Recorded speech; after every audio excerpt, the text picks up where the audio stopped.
Bonjour à tous, devant moi j'ai le Nothing Phone 4a et je vais vous montrer comment changer la sonnerie sur cet appareil.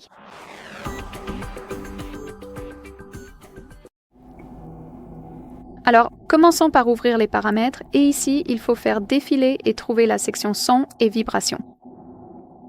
Ensuite, faisons défiler vers le bas et comme vous pouvez le voir ici, nous avons la section où l'on peut changer le son de la sonnerie, des notifications et de l'alarme.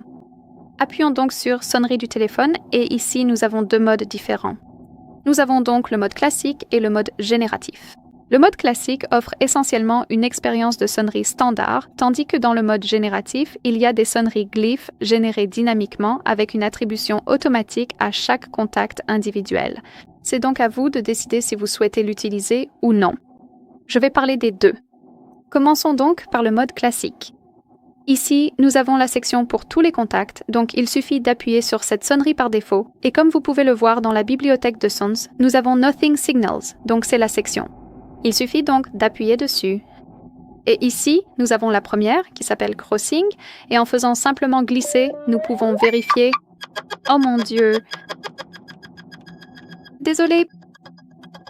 Donc, en faisant simplement glisser, vous pouvez vérifier les signaux spécifiques, voir si vous les aimez ou non.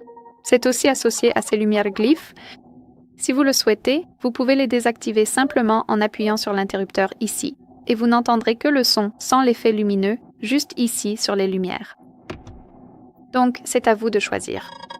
Alors, faisons comme si j'aimais peut-être celui-ci. Donc, il suffit de le sélectionner ici sur l'écran et d'appuyer sur l'icône de validation. Et à partir de maintenant, cette option sera appliquée comme sonnerie par défaut et elle sera utilisée pour tous les contacts. Vous pouvez personnaliser le contact.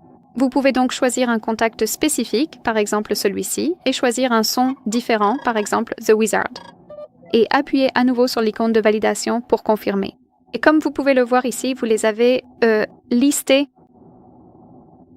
D'accord. Nous avons aussi cette option générative, alors appuyons dessus. Et ici, pour tous les contacts, nous avons le moteur sonore par défaut. Nous n'avons que deux options. Donc, nous avons celle-ci et celle appelée Chemical. Et encore une fois, vous pouvez personnaliser le son, uniquement le son ou les lumières qui seront également activées. Donc, évidemment, c'est à vous de choisir. Et il suffit d'appuyer sur l'icône de validation si vous souhaitez l'appliquer. Voilà comment cela fonctionne. Voici comment changer les sonneries. Et bien sûr, à partir de maintenant, votre appareil utilisera la sonnerie choisie pour vous avertir d'un appel entrant. Très bien, ce sera tout. Merci beaucoup d'avoir regardé. Merci d'appuyer sur le bouton d'abonnement et de laisser un pouce en l'air.